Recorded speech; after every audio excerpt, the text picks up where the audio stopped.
ezin hobea, ez da? Lehen obra taulara eraman eta saria jaso, ez da?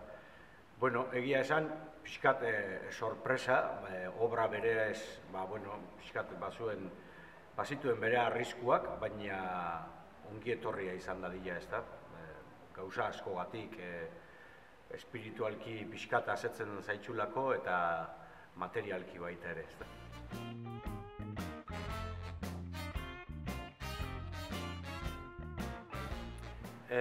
Bi hitzezola erraiteko hori Xabier Mendigurenek 1985 idatzi zuen antzerki bat da, oraindik emana izan etzena, eta aspaldi hontan bai Ander Lipusen liburutegian hor markatuta zegoen obra bat, nik ere nire liburutegian neukan, eta eskatu zidan beraz ordainez, nonbaitan, berak ni zuzendu bainin duen duela urte zonbaitzu aulki hutsa izeneko antzerki batetan. Eta obrak zer dion, antzerkilari baten egoera kontatzen du, egoera berezi bat, bere antzerkia emaitera doa, eta batzutan gertatzen den bezala, bere antzerkia ikustera bi ikusle bakarrik etorri dira, eta egoera horretatik bere baitan sortzen den amorru horretarik berak beste antzerki bat sortuko du, antzerkilari horrek, eta eskatuko die bi ikusle horiei haiek antzestea antzerki hori.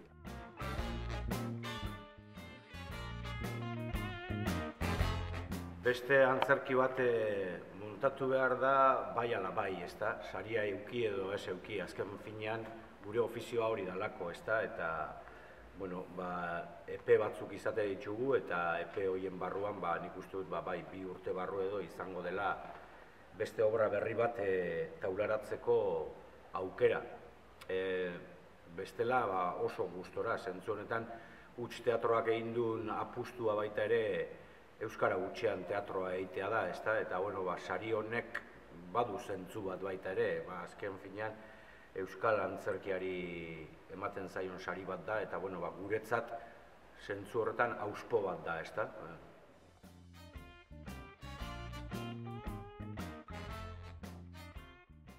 Bai, eta eskertzen da, emanaldi asko dugulako, hori jende askoren lanari esker, Euskal Herrian zehar lanean ari diren hainbat elkarte eta baita udaletxei esker, baina aldi berean jendea animatzekotan beti ere erran behar zaio bat edo bi bakarrik gelditzen direla, ze bestela pentsatzen dute, ikusiko du denbora badut eta.